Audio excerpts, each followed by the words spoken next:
So, welcome to lecture number 10. And this lecture will not be about anything. Although we promised in the lecture 9 that in lecture 10 we will be talking about idea of mathematical structure. And the reason for not doing this is simple, because in this lecture 10 will be the recap of everything that we did from lecture 1 to 9. And we will try to see what we did and why we did and make a connection between them and then make a conclusion out of it. And then in the next lecture we will start with what we promised in the lecture number 8 in the 9. So what we did, we wanted to our aim was to understand the foundation of mathematics and with the philosophy of it. So we chose a path called backtracking, and we understood the concept of backtracking, like take a theorem and try to prove it. And we see that each statement that we use to prove something is already dependent on some previous assumptions. And through this backtracking process we reach at some set of collection of axioms, and from there we build everything. And for this purpose we took example of Euclidean geometry and a very famous theorem from Euclidean geometry, which was to prove sum of interior angles of a triangle makes 180 degree. And we saw that to prove this theorem we used the parallel postulate. And we saw the parallel postulate was built upon the notion of that given a point, you can pass infinite lines through it. And this was only possible because it was built upon the another fact, which is that a line is a breadthless length. So we got the concept of point and line, and from there we build parallel postulate and then prove this theorem.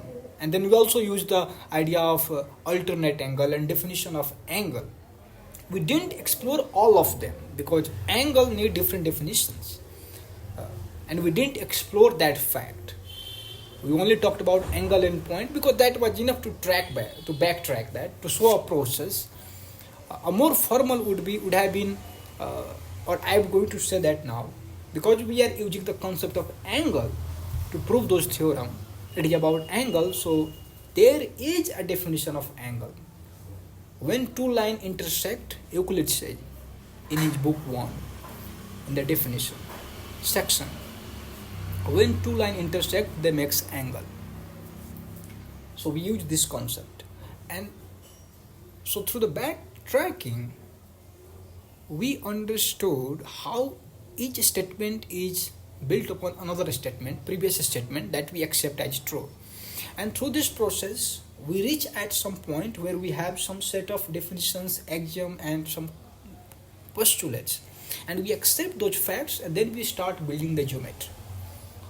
But then we also said not only geometrical axioms has been assumed by Euclid, there is another kind of axioms that has been assumed, and that is called logic, classical logic.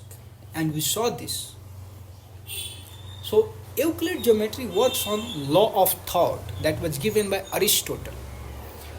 And Aristotle gave 3 laws, and he said it is law of thought. The first is law of identity, which is A equal to A. A is not equal to B. Right? Apple and oranges are different object. Right? So A equal to A, that is the first identity law.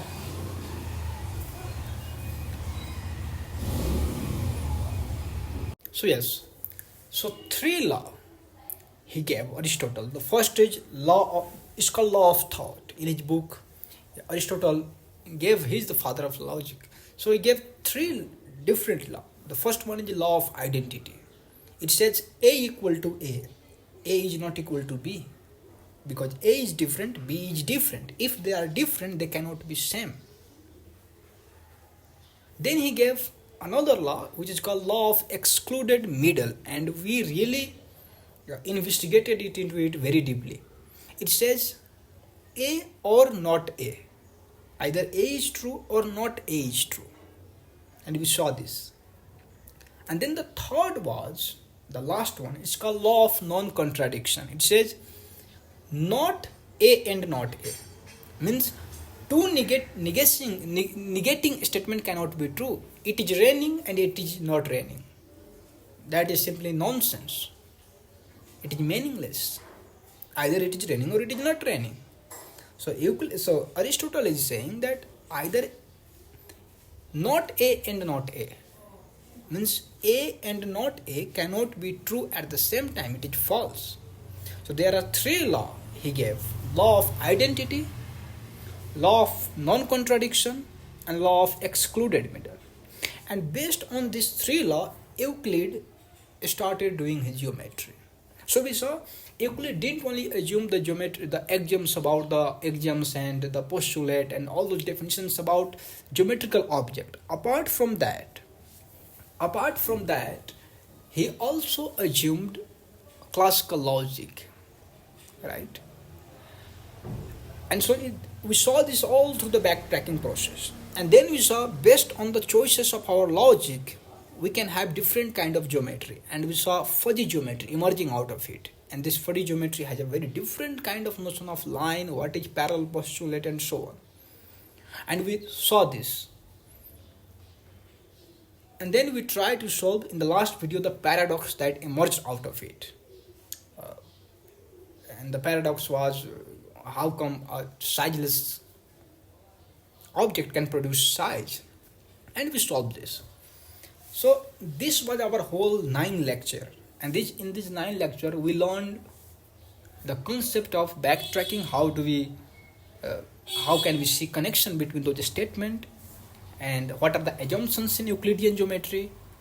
And this is not only about Euclidean geometry. Euclidean geometry was just an example, right? So, and this happens through all of the mathematics, and through the same process we can investigate into it, right?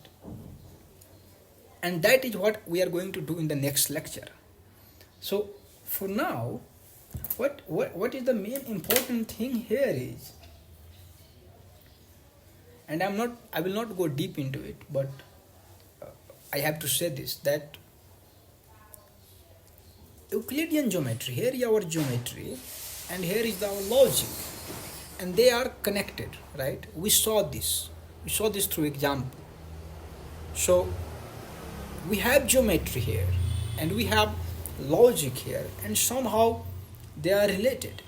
And without logic we cannot do geometry, because we saw this, without a space, if we have only a space to work upon to define the notion of point, line, and all kind of things, and then without logic you cannot do geometry. You have only a space, and to do logic on that, and to do geometry on that space, we need logic. And so logic is embedded into geometry, and not only in geometry, it is also in set theory and all the branches of mathematics. There is logic hidden inside it, that is functioning in the background, unseen, like magic, but there is no magic. Euclid never said these things in his book, that I am going to work under classical logic. But what he is doing is it is clear from his book that he has assumed classical logic as a background, and from there he is building all those kind of notion of point, line, belongingness, what does it mean to intersect a line, and what is parallelism, and all kind of things, right? So this is what we have learned in this 9 lecture through the backtracking process, right? And the backtracking is very important process, because it helps you to recognize how statements are connected, right? So we can go on the foundation, at the deep, at the base layer of the mathematics. But the question is,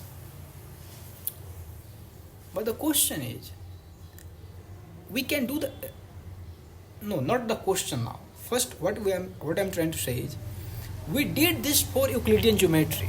We can do the same for set theory, for topology, for graph theory, for every kind of mathematics that we have. And I am not going to do that for all of them, right? Because it's vast. So the question is there one single foundation? You see, Euclidean geometry has one kind of foundation on which everything is built, and we do the same backtracking process for, let's say, graph theory, right? And it will have another kind of foundation. So different mathematical object has a different axioms, different definitions, different everything, and they are built on their own foundations, they have base. But we are asking more deeper questions. Can all of them, mathematics like graph theory, topology, knot theory, algebra, and so on, set theory, logic, can all of them fit into a single foundation? Is there a single foundation on top of which all those mathematical objects are sitting? Is there such kind of things? Then only we can see the connection between whole mathematics, you see. Now, right now we think geometry is, we used to think classical geometry is a different kind of object. But now we see, no, it uses logic, it uses concept of set theory. That is the modern interpretation of it. We can interpret, we can describe geometry using set theory and logic. So they are built into it. So set theory can be foundation of, and logic can be foundation of geometry. You can describe everything using the language of set theory. But it does not mean that geometry is logic or set theory. No. We can only describe them using this language. But they are different object. Right? A line, a surface, a plane is a different object. Set theory cannot even form this question in its theory. What is line? This question cannot be asked in set theory. But it is possible to describe line using set. That is the power, you see. That is the difference also. Why different mathematical objects exist? Because they have the different questions that cannot be raised by what we have established. Right? What is vertices? A graph theory is nothing but it's just an idea set. But in set theory, you do not have notion of what is vertices, what is network, edges, right? We do not have that. What is loop? We do not have that in set theory. So graph theory talking about a very different kind of object. But we can describe them using set theory. Logic, we can describe them. So it is possible to find the foundation of graph theory in the set theory, right? It is possible, and we will see this in the next coming video how they are related. And for this, we are going to introduce a concept of a structure in mathematics. See, so I will do a little foreshadowing, I'm not going to talk about all of them, a little foreshadow about those concepts. You see. So we have mathematical object, right? We have graph is a mathematical object. It has nodes. Let's say here is a node, here is a node, and in between node we have so many edges going on. Right? In geometry is different, graph is different. We do not think graph theory is a geometry, no. It has line, points and all, but it is a different kind of object. We are not interested here in area. We are interested here in very different kind of result. So here are two nodes, 2 points, and in between points, in these 2 points, Euclid said there exists only one line. You remember that? Yes. We remember this. Between 2 points, only one line exists. But in graph theory, between 2 points, many lines can pass, many lines can be drawn, many edges can be drawn. So this is different from geometry. Now, so we have different kind of mathematical object, right? We have graphs, we have topological space, we have groups, we have ring, we have vector spaces, and numbers, right? We have relation, we have function, we have so many things. And all those kind of mathematical objects are sitting there in the mathematical world, wherever, maybe in our head or maybe on the wherever it is. And then we need concept of structure. Why a structure is needed? Because what is a structure? First, a structure is like taken a mathematical object and we define some structure on top of it, some kind of relation or some kind of operation in that object, right? And then it forms a structure. Why do we do this? We do this because mathematical object in itself has no meaning at all.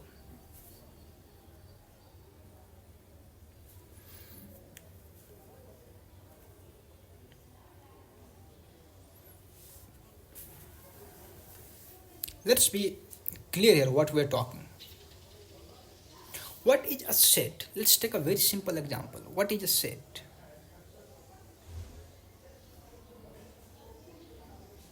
A set is like a box. You put things into it, right? You collect them together. But then, is it meaningful in itself? What are we gonna do with set? Let's say A equal to 4, 5, 6. This is a set. It's an object. It's a mathematical object. But does it have meaning at all? Well, the meaning comes from a structure, a relation, and that is belongingness. Whole set theory is built out of the notion of belongingness. Belongs to. So a set theory is not just set, right? We have the primitive object set, we do not define that. And then belongingness. And we define belongingness using set. They are primitive object, belongingness and set. So set, you take a set and you put another kind of relation into it, which is belongingness, and this together, these two objects forms a structure. But it is not still a structure, it is a candidate for a structure. It becomes a structure only if and only if this object set and our belongingness satisfies certain axioms. Wait a minute, okay. Certain axioms. And those axioms are Jermelo-Frankel axiom, ZF, or some say ZFC. We are not. Okay, so we have certain axioms of set theory. And those axioms, let's say 4 to 5 axioms or 6 axioms, those 6 axioms should be, any object should satisfy that to be a set. To be a set, it should satisfy that axiom. It should satisfy those axioms. So a set in itself is nothing. There is a structure built into it. Right? Who am I? Let's take it this way. Who am I? I live in a society. I have a relation with this world. I cannot exist on my own. I have no self-existence, you see. Everything in this world is dependent origin, dependent phenomena. I depend on this world, this universe. If there would be no universe, I am not here. So I have a relation with the object in this world. I have no existence in isolation. And that is what we should think about mathematical object, right? So in the next lecture, we will continue from here. And we will begin the philosophy of this relation, this structure, okay? For now, I think we should stop here.